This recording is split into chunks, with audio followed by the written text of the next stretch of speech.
The wrench slipped from my greasy fingers and clanged against the concrete floor of my garage. I was under the hood of a beat-up Mustang when I heard Claire's voice drifting through the thin walls of our house next door. She was on the phone again, laughing in that breathy way she used to laugh with me back when we were happy. "We're sleeping together, but it doesn't really count since we're using protection," she said, her voice carrying that smug tone I'd grown to hate. Before we dive deeper into this story, I have one small request. Please subscribe, drop a like, comment, and hit that hype button to boost this channel so more people can discover these incredible Reddit stories. My name is Oliver James, and I've been married to Claire for 8 years. I own a small auto body shop in this forgotten mill town on the edge of the city. We used to be something special, or at least I thought we were. Now I'm crouched under a car at 11 at night, listening to my wife talk about screwing another man like it's some kind of technicality. I wiped my hands on an oil-stained rag and crept closer to the window. Through the gap in the curtains, I could see Claire pacing around our kitchen, her phone pressed to her ear. She was wearing that red silk nightgown I bought her for our anniversary last year. "Ethan, you worry too much," she continued. "Oliver's always in that stupid garage. He doesn't pay attention to anything except those broken-down cars." Ethan. The name hit me like a punch to the gut. Ethan Carter, her old college boyfriend who'd recently moved back to town, the successful advertising executive with the perfect smile and the expensive suits, the one she'd been calling her new client for the past 3 months. "Besides," Claire went on, "it's not like we're trying to have kids or anything. The protection makes it safe, clean, no complications." I stood there in my greasy coveralls, feeling something cold and hard settle in my chest. Not anger, exactly. Something worse, something calculating. Claire had always been ambitious, always reaching for something bigger than our little town could offer.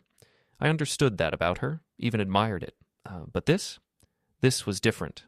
This was betrayal, wrapped up in justifications and delivered with a smile. I walked back to the Mustang and picked up my wrench. My hands were steady now, my mind clear. I'd spent 15 years building my reputation in this town, earning respect one honest job at a time. I'd been the good guy, the reliable husband, the man who kept his word and paid his debts. Maybe it was time to try being something else. The next morning, I made coffee like always and kissed Claire goodbye like always. She smiled at me with those perfect white teeth and told me she had a photo shoot in the city. Another lie, smooth as silk. "Drive safe," I said, handing her the travel mug I'd filled with her favorite blend. "You're sweet, Oliver. I'll be back around dinner." After she left, I sat at our kitchen table and stared at the spot where she'd been standing the night before. The morning sun streamed through the windows, illuminating dust motes that danced in the air like tiny secrets. I'd always been good with my hands, good at fixing things that were broken. Cars, appliances, relationships. I had a talent for seeing what was wrong and making it right. But some things, once they're broken, can't be fixed. They can only be replaced. Or destroyed. 3 days later, I found the camera. Claire had always been careful about her photography equipment. Professional grade stuff that cost more than most people made in a month. She kept everything organized, labeled, stored in foam-lined cases like precious artifacts. But she'd been sloppy lately, distracted. I found the SD card wedged between the couch cushions, probably fallen from her purse. The label read EC, Private Session. EC Ethan Carter. I should have confronted her right then. A better man would have. A smarter man might have just filed for divorce and walked away clean. But I wasn't feeling particularly good or smart that morning. I was feeling curious. The photos told the whole story. 27 images of Claire and Ethan at the Riverside Motel, a seedy place on the edge of town where truckers and cheating spouses went to conduct their business. The pictures were explicit, intimate, and absolutely devastating. But it wasn't just the betrayal that got to me. It was the look on Claire's face. She was happy in those photos, genuinely happy in a way I hadn't seen in years. She looked at Ethan like he was everything she'd ever wanted, like he was the answer to questions I didn't even know she was asking. I copied the files to my computer and put the SD card back where I found it. Then I sat in my office and stared at the screen, feeling something dark and patient unfurl in my chest. Claire came home that evening with takeout from our favorite Chinese place. She kissed my cheek and asked about my day, and I told her about the transmission I'd rebuilt and the new customer who wanted his classic Camaro restored. Normal conversation, normal life, normal lies. "How was the photo shoot?" I asked, opening the container of sweet and sour pork. "Oh, same old stuff. Corporate headshots for some insurance company." She waved her hand dismissively. "Nothing exciting." "Ethan Carter called the shop today," I said, watching her face carefully. "Something about getting his BMW serviced?"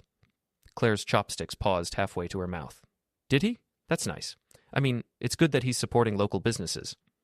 Yeah, real community-minded guy. We ate in silence after that. Claire kept glancing at me like she was trying to solve a puzzle, but I just smiled and asked if she wanted to watch a movie. We ended up on the couch, her head on my shoulder, watching some romantic comedy she'd picked out. She fell asleep during the second act, and I sat there listening to her breathe, planning my next move. The thing about revenge is that it's not really about getting even. It's about making sure the other person understands exactly what they've lost, exactly what they have thrown away. And for that to work, you have to be patient. You have to be smart. You have to be willing to become the villain in someone else's story. I started small, subtle things that would build over time, like pressure in a boiler. First, I switched out Claire's birth control pills. Not with sugar pills or anything dramatic like that. I'm not a monster. I replaced them with identical-looking vitamins. If she and Ethan were so confident in their protection, they could deal with the consequences. Next, I did some research on Ethan Carter. Social media, public records, professional networks. The man had an ego the size of Texas and the common sense of a goldfish. He posted everything online, his expensive dinners, his luxury car, his weekend trips to wine country. He even tagged his locations, like he was begging someone to track his movements. It didn't take long to find his wife. Mara Carter was everything Claire wasn't. Quiet, thoughtful, unassuming. She worked as a librarian at the university and seemed to genuinely care about helping people. Her social media was full of book recommendations and pictures of rescue cats. She deserved better than Ethan, just like I deserved better than Claire. I started leaving anonymous tips in her mailbox, nothing threatening or crazy, just photographs and receipts that told the story of her husband's infidelity. Credit card statements showing charges at the Riverside Motel, screenshots of text messages I'd recovered from Claire's phone, evidence that painted a very clear picture of what was happening behind her back. Meanwhile, I kept playing the devoted husband. I brought Claire flowers, took her out to dinner, listened to her complaints about difficult clients and creative blocks. She seemed to appreciate the attention, even as she continued sneaking off to meet Ethan twice a week. "You've been so sweet lately," she said one evening, curling up against me in bed. "What's gotten into you?" "Can't a man appreciate his wife?" I replied, stroking her hair. She smiled and kissed my neck. "I love you, Oliver. You know that, right?" "I know," I said, and meant it. That was the twisted part. I did still love her, even as I planned her destruction. Love and hate aren't opposites. They're dance partners, spinning around each other in an endless waltz. The first real crack in their perfect little affair came 2 weeks later. Ethan's BMW wouldn't start in the motel parking lot, and he had to call a tow truck. The engine had seized up completely, something that happens when someone puts sand in the oil reservoir. Expensive mistake. Very expensive. Claire came home that night in a foul mood, snapping at me about dinner being late and the house being messy. I just nodded and apologized, playing the part of the oblivious husband while she vented her frustration. "Some people are just so petty," she said, pacing around the living room. "So vindictive. They can't stand to see other people happy." "That's terrible, honey. What happened?" "Oh, just work stuff. You wouldn't understand." I nodded sympathetically and went back to reading my newspaper, but inside I was smiling. The game was just getting started. The boxing gym had been my sanctuary for 20 years. It was where I went to think, to sweat out my frustrations, to remember who I used to be before marriage and mortgages and middle age caught up with me. Willie Coach Braddock had been training fighters there since before I was born, and he knew me better than almost anyone. "You're hitting different lately," he said, watching me work the heavy bag. "Angrier, more focused." I threw a combination that made the bag jump on its chain. "Just working through some stuff."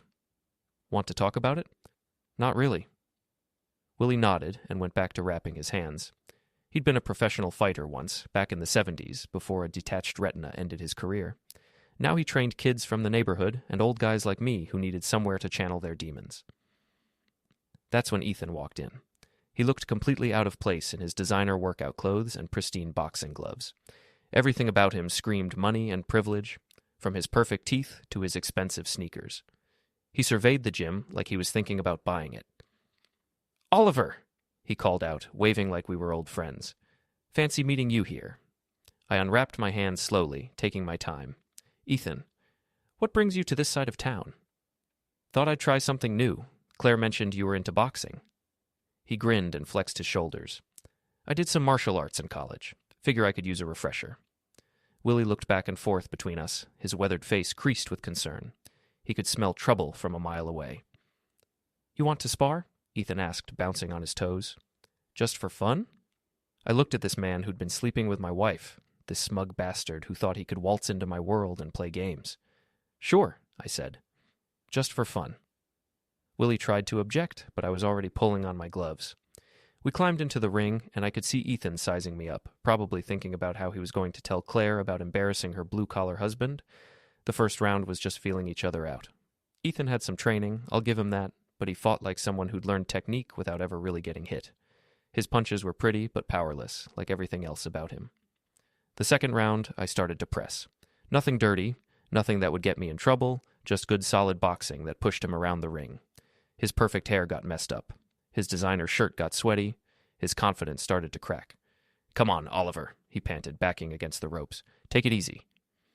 You said you wanted to spar, I replied, landing a clean jab to his solar plexus.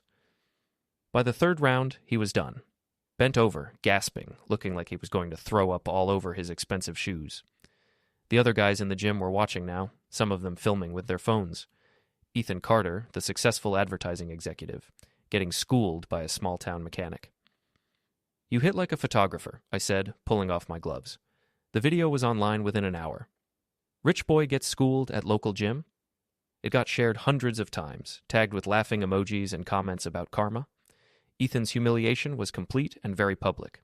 Claire didn't speak to me for 3 days. Mara Carter called me on a Tuesday morning while I was rebuilding a carburetor. Her voice was quiet but steady, like someone who'd made a difficult decision and was seeing it through. We need to talk, she said. We met at a coffee shop downtown, one of those places that tried too hard to look rustic with reclaimed wood and Edison bulbs.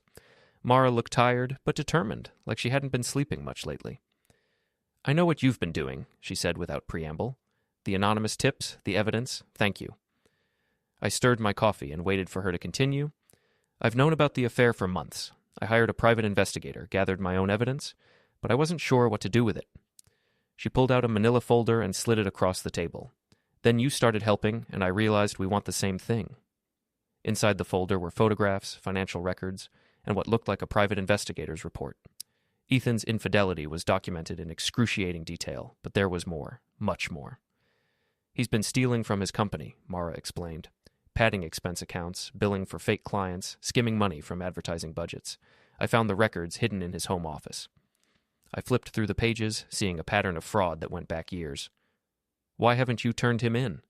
Because I wanted to destroy him completely. His career, his reputation, his relationship with your wife, everything. Her voice was calm, but her eyes were hard as diamonds. I want him to lose everything he cares about, just like he made me lose everything I cared about. We sat in silence for a moment, two betrayed spouses planning the downfall of the people who'd wronged us. What do you need from me? I asked. Keep doing what you're doing. Keep Claire distracted and off balance. I'll handle Ethan's professional life. She closed the folder and stood up. They want to play games? Let's show them how the game really works. That night, Claire came home late again, claiming she'd been at a client meeting. She was jumpy, distracted, checking her phone constantly. Something had spooked her, but she wasn't talking. Everything okay? I asked, not looking up from my newspaper. Fine, just work stress. She poured herself a large glass of wine and drank half of it in one gulp. Oliver, do you ever think about what would happen if things changed between us? I folded the paper and looked at her. She was standing by the kitchen window, silhouetted against the evening light, and for a moment she looked like the woman I'd fallen in love with all those years ago. What kind of changes? I asked. I don't know. Just changes. If we wanted different things. If we grew apart. Are we growing apart, Claire? She finished her wine and set the glass down hard. I'm going to bed. I have an early shoot tomorrow. I listened to her footsteps on the stairs, then pulled out my phone and scrolled through the latest social media posts. The boxing gym video had been shared over 1,000 times now.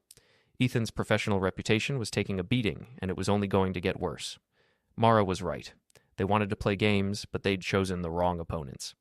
Claire and Ethan thought they were so clever, so sophisticated, sneaking around like teenagers while their spouses played the fool. They had no idea what was coming. The first domino fell on a Thursday morning when Ethan's boss called him into a meeting about irregularities in his expense reports. Someone had sent the company's HR department a detailed breakdown of Ethan's fraudulent activities, complete with receipts and documentation. Claire got the panicked phone call while I was eating breakfast. She tried to keep her voice calm, but I could hear the fear creeping in. What do you mean they're investigating you? For what? She paced around the kitchen, her free hand gesturing wildly. No, that's impossible. You've been careful about everything. I buttered my toast and pretended not to listen. Well, what does Mara know? Could she have... Oh God, Ethan, what if she knows about us? The second domino fell that afternoon when Claire's biggest client, a local boutique chain, canceled their contract. Apparently someone had sent them screenshots of Claire's social media posts, including some very revealing photos she'd shared privately with Ethan. The boutique's owner was a conservative churchgoer who didn't appreciate that kind of unprofessional behavior from her vendors. Claire came home in tears, mascara streaking down her cheeks like black rain. It's all falling apart, she sobbed, collapsing onto the couch. Everything I've worked for, everything I've built. Someone's trying to destroy me. I sat down beside her and rubbed her back. Who would want to hurt you? I don't know. Some jealous competitor, maybe. Or... She looked up at me with red-rimmed eyes. Oliver, you don't think Ethan's wife suspects anything, do you? Why would she suspect anything? You said he was just a client. Claire's face crumpled. He is. He was. It's complicated. How complicated? She pulled away from me and wiped her eyes. I can't talk about this right now. I need to figure out how to fix this mess. But there was no fixing it. The third domino fell the next day when Ethan was fired from his job. The fourth fell when his wife filed for divorce, citing adultery and financial fraud. The fifth fell when the local newspaper picked up the story, running a front-page article about a prominent advertising executive caught in a web of lies and betrayal. By the weekend, everyone in town knew about the affair. Claire couldn't show her face at the grocery store without getting stares and whispers. Her remaining clients started canceling their contracts. Her social media followers began dropping like flies. "This is your fault," she screamed at me Saturday night after coming home from another disastrous meeting with a former client. "You did something. I know you did." I looked up from the car manual I was reading. What could I have done? I'm just a mechanic, remember? I don't understand your sophisticated world.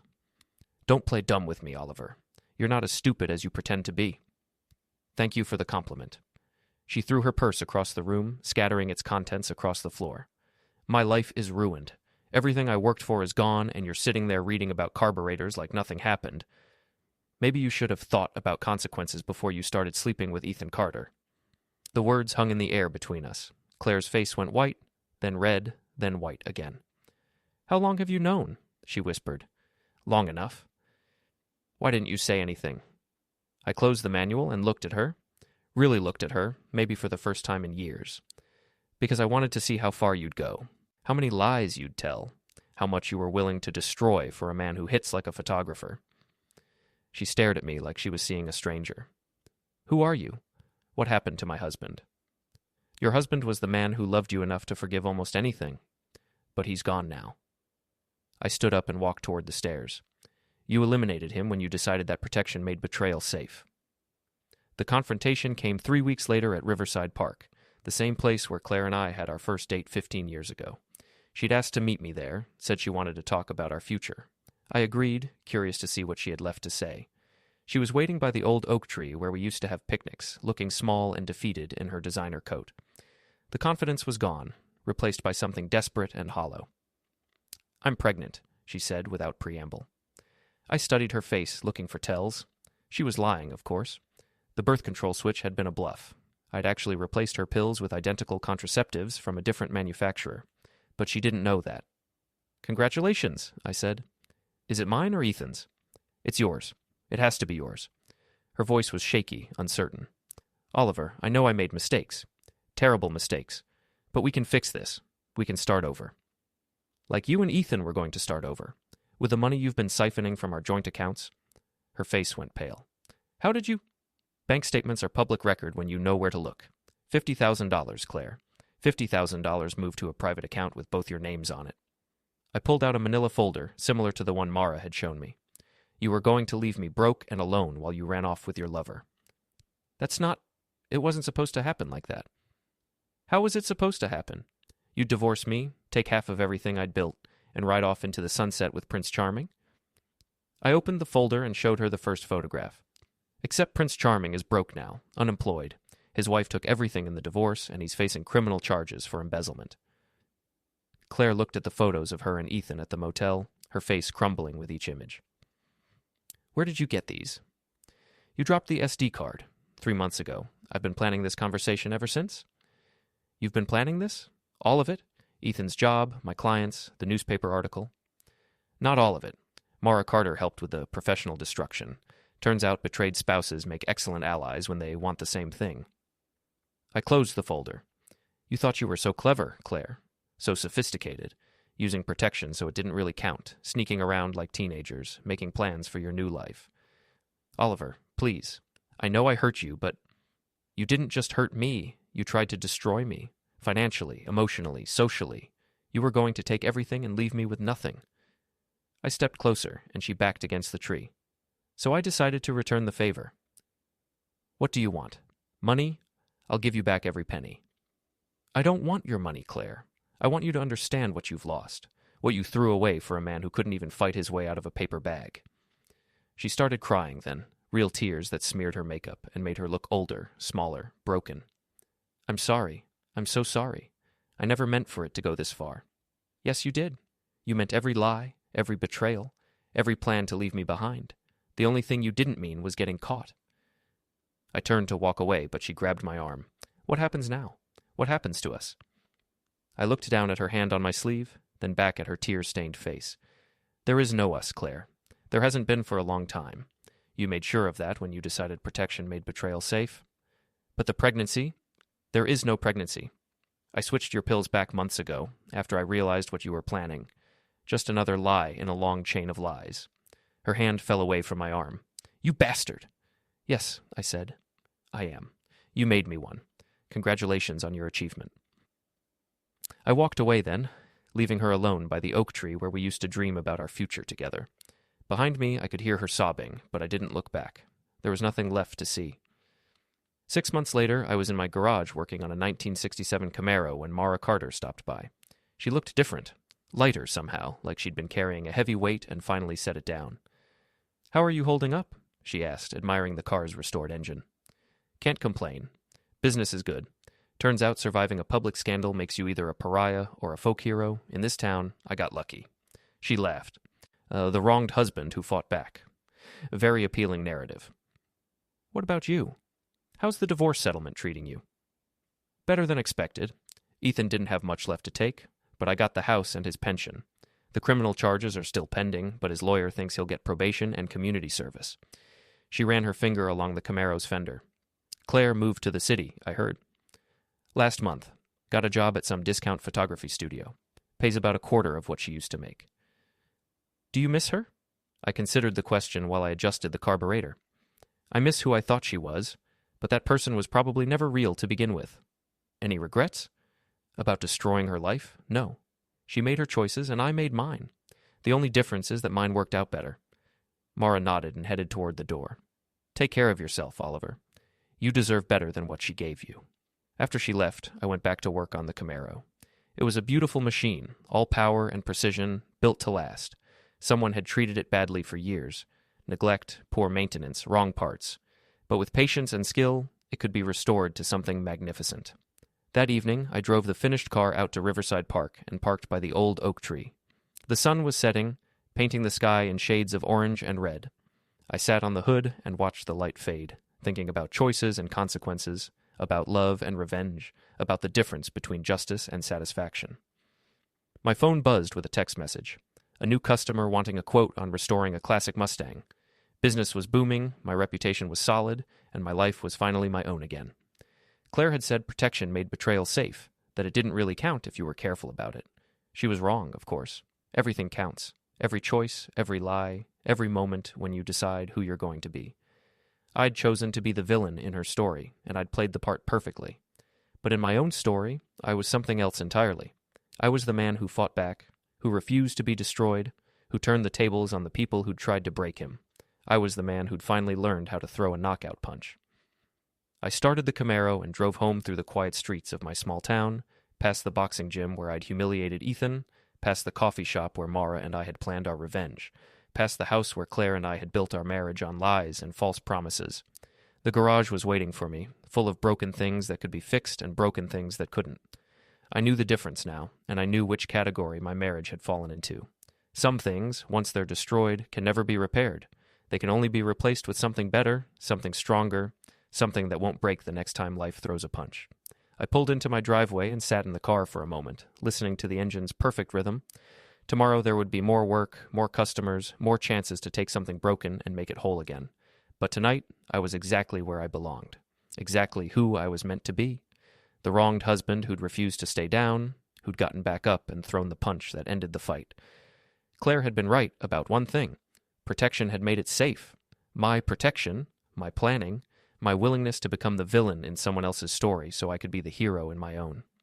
She'd said it didn't really count, but she was wrong about that too. It all counted. Every moment. Every choice. Every consequence. And in the end, I was the one left standing.